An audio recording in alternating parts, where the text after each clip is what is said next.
तो आज हम पैसा कमाने के पीछे की जो सोच है ना, उसको समझने की कोशिश करें। हमारे पास है जेन सिंसेरो की किताब you are a badass at making money का एक सार। और इसकी सबसे इंटरेस्टिंग बात ये लगती है कि ये पैसे कमाने को सिर्फ मेहनत का नहीं, बल्कि सोच का खेल ज्यादा बताती है। तो चलिए इस आइडिया को थोड़ा और देखते हैं। हाँ बिल्कुल, ये सार इसी बात पर जोर देता है कि कैसे हम पैसों को लेकर अपनी अंदर की सोच बदलकर बाहर की जो आर्थिक स्थिति है उसे बदल सकते हैं। इसमें कहा गया है कि पैसा एक तरह की एनर्जी है, ऊर्जा, जिसे पॉजिटिव सोच से आप खींच सकते हैं। अच्छा, तो मतलब पहली और सबसे जरूरी चीज हुई अपना मनी माइंडसेट। मतलब पैसे को लेकर जो अपनी सोच है उसे ठीक करें। अगर कोई सोचता है कि भाई पैसा बुरा है या इसे कमाना बहुत ही मुश्किल काम है, तो वो जाने अनजाने इसे खुद से दूर कर रहा है। बिल्कुल सही माँ, इसमें यही है कि वो जो नेगेटिव विचार हैं उनको छोड़ना होगा। पैसे को एक पॉजिटिव एनर्जी के तौर पर देखना जरूरी है। और यहीं पर दूसरी अहम बात आती है, डर और शक को पीछे छोड़ना। अक्सर लोगों के मन में वो होता है ना, अगर मैं फेल हो गया तो वाला डर। हाँ हाँ, वो डर तो बहुत कॉमन है। और किताब कहती है कि असली बैडास वही है जो इस डर के बावजूद भी कदम उठाता है। ये बात बड़ी दिलचस्प है। बिल्कुल, डर के साथ आगे बढ़ना।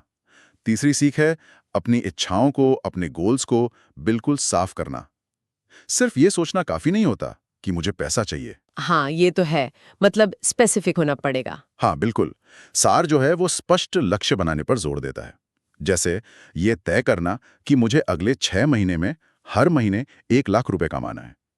एकदम क्लियर मैसेज देना जरूरी है, जिसे किताब यूनिवर्स कहती है।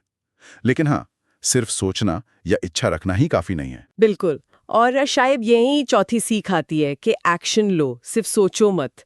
पॉजिटिव सोच तो ठीक है, पर उसके साथ रोज कुछ ना कुछ करना भी जरूरी है ना? चाहे वो छोटे कदम ही क्यों ना हो। निश्चित रूप से एक्शन तो लेना ही पड़ेगा।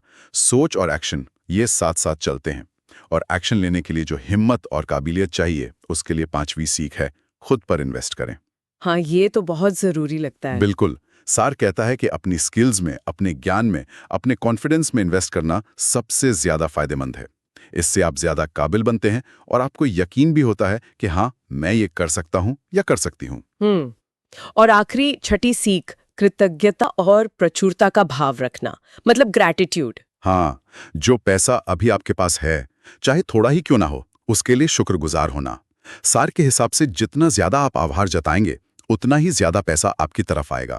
ये कमी वाली सोच को हटाता है। अच्छा, तो मतलब ये सारी चीजें, सोच बदलना, डर पर काबू पाना, लक्ष्य साफ रखना, एक्शन लेना, खुद को बेहतर बनाना और शुक्रगुजार होना, ये सब मिलकर वो बैडेस तरीका बनता है जिसकी बात किताब कर रही है। बिल्कुल, इस सार का निचोड़ आप कह सकते हैं यही है कि पैसों के साथ हमारा रिश्ता काफी हद तक हमारी अपनी मेंटालिटी पर, हमारी अंदरूनी कहानी पर टिका है। सोच में बदलाव लाकर बाहर की आर्थिक परिस्थितियों को सही में प्रभावित किया जा सकता है। ये सिर्फ कोई तकनीक या मौके की बात नहीं है, बल्कि एक अंदरूनी बदलाव की प्रक्रिया है। ये वाकई सोचने वाली बात है। और चलिए यहाँ एक सवाल छोड़ जाते हैं सुनने वालों के लिए।